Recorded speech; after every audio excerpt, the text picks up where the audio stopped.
I don't believe in, at least for a fixed period of time, blocking people from basically consuming current events and media. Fuck that. You can't have that. I'd rather for a limited period of time, a moratorium, some kind of block on reporting, at least in a direct sense.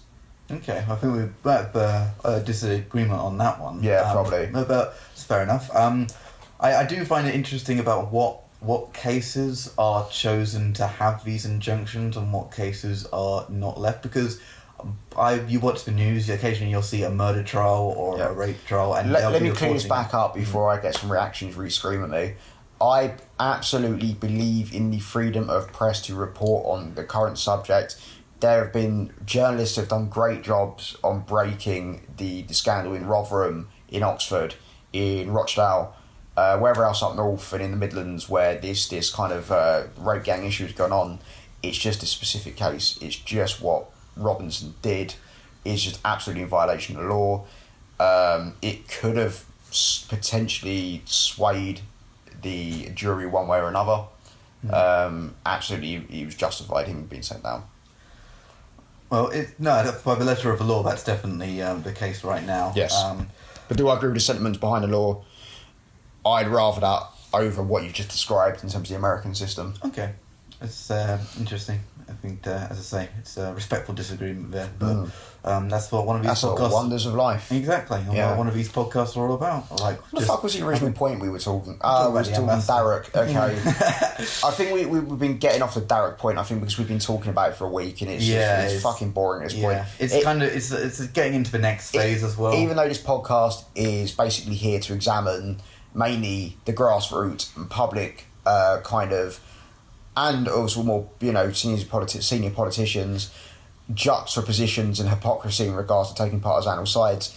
As soon as we start talking about a Darek case, we roll off into Robinson, because I just find it's a more sensational and a bit more interesting case. Yeah, there's a bit more. I think there's a lot of nuance to the Robinson case. As I say, particularly with the way that I come out of it, I'd just like to see a change of the law on that. But I think most people are probably in your camp in Britain when it comes to that. I literally am just not a fan of the idea of stopping individuals from in their own time and private time from consuming media and current events. I just don't believe. I mean, freedom of press is absolutely paramount, but a moratorium on reporting for a very fixed period of time. So you've got to remember, court cases can go on for as little as a few days to a few weeks. Oh, yeah. We're not talking about not reporting on a case forever. We're not talking about, even though, that potentially could have happened with Rotherham, for example. I mean, the local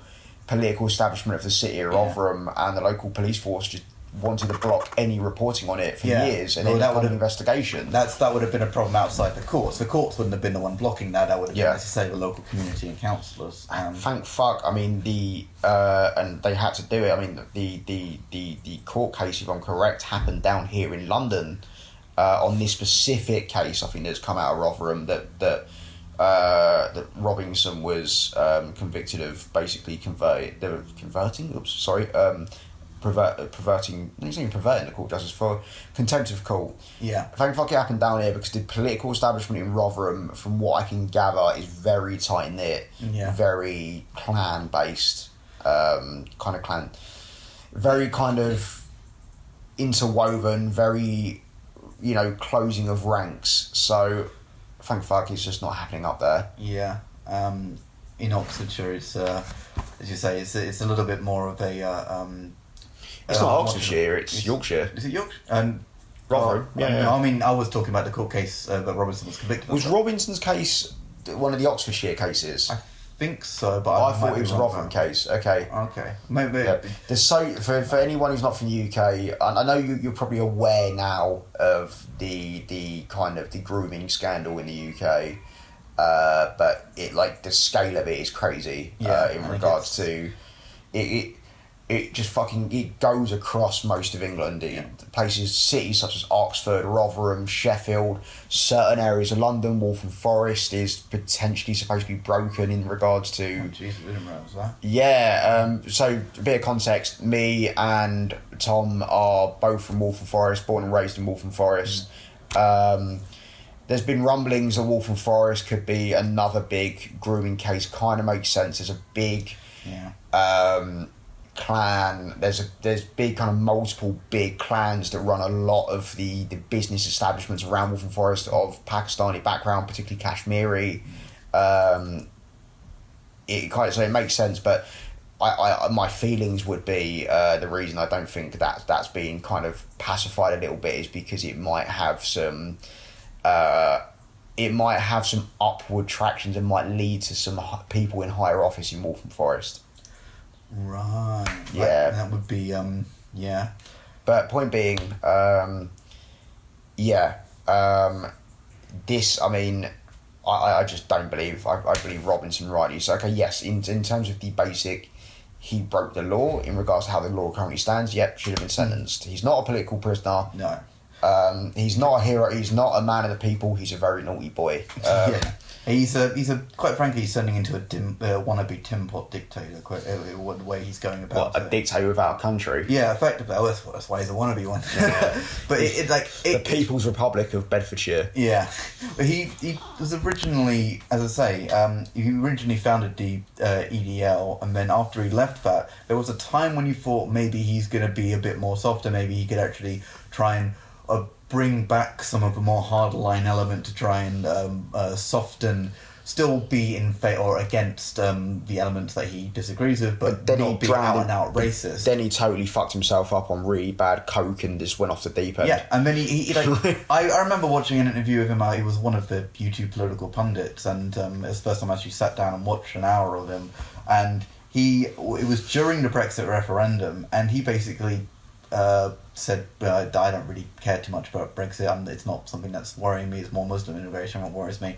Now he is the Brexit champion, and that's just because he's now become involved in UKIP in its current form. Yeah, which is under Karabatten, and it really, I mean, so for anyone who doesn't know, UKIP was the party under Nigel Farage that basically they pressured the British government into the Brexit election. Yeah, they pressured David Cameron in particular to promise in his in his 2015 election because they had quite a hold over a certain amount of both Labour and Conservative voters who would swing, and they did to a certain degree in 2015.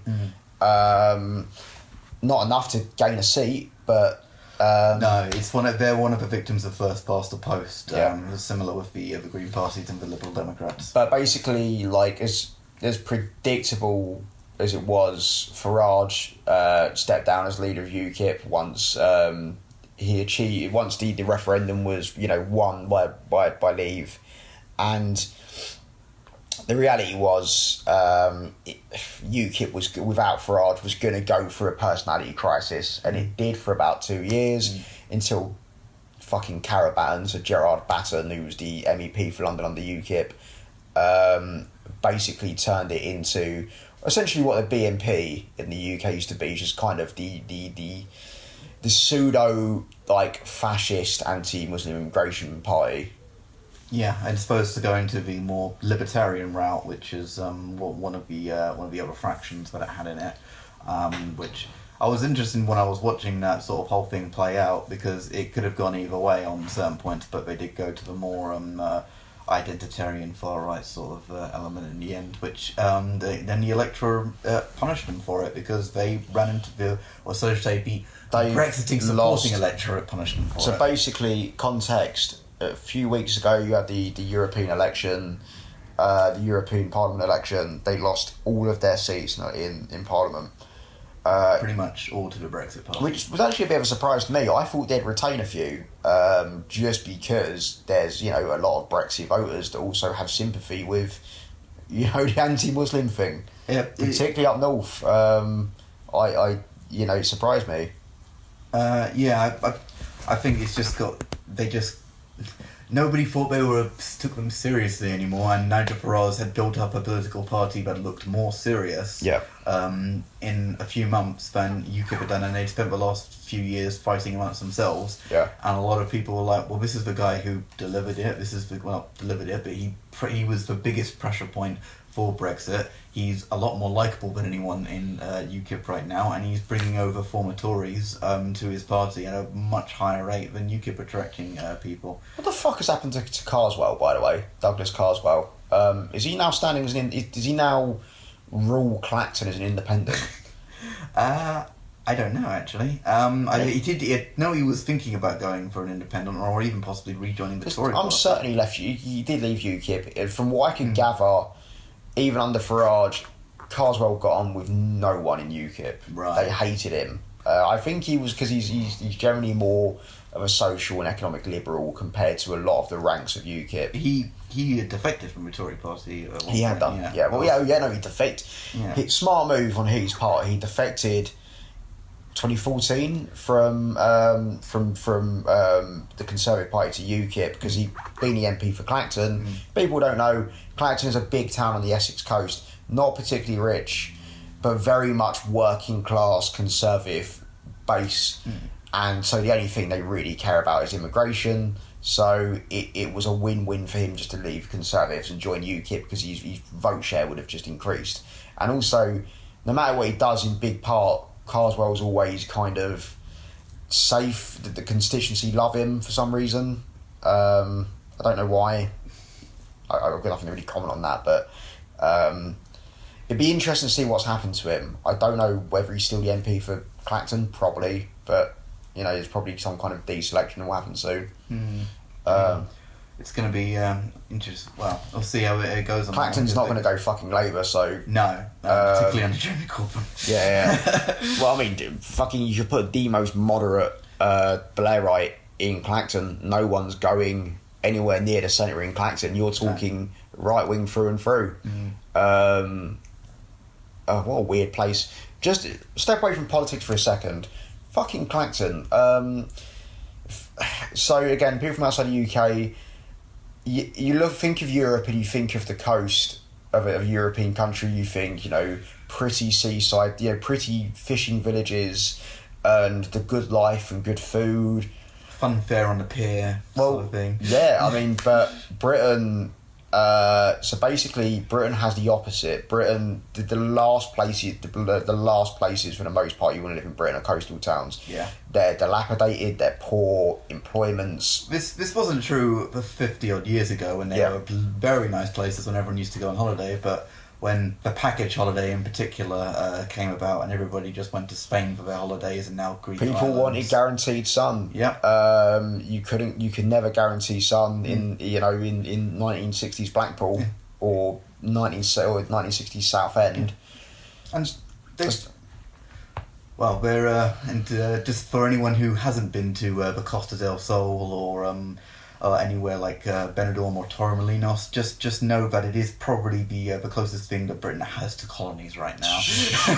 And I mean, Rule Britannia in Malaga. I mean, really, fuck me. It's a very fun place if you don't take it too seriously. Context: there's a relatively small part of Spain that houses and homes 1 million British people. Which is fucking mind-boggling. We have a massive British diaspora in the south of Spain. Yeah, it's a very, very... It's probably, I'd say, how much do you reckon the tourist industry in Spain, especially if you exclude Madrid and Barcelona? Even if you add together both the British community in Spain and the British tourists of Spain, I think German money still outstrips us a little bit. Really? Yeah, apparently so. Just because, one, they're a slightly bigger market, they're richer, and I think an equal amount of Germans probably live in Spain, if not a little bit less than Brits, but generally Germans will just pay out for more. Even though they've got a bit of a reputation for German tourists being a bit cheap, Germans just have more disposable income, particularly after retirement. Oh yeah, they've got a lot. Their entire economic system is They just got a little bit more cash, but they have less in physical assets. And there's a lot less home ownership. In Germany. People don't tend to buy property in Germany. I love Germany. I mean, there's no better economic system than Germany. The idea of just not owning property is just fucking weird to me, though.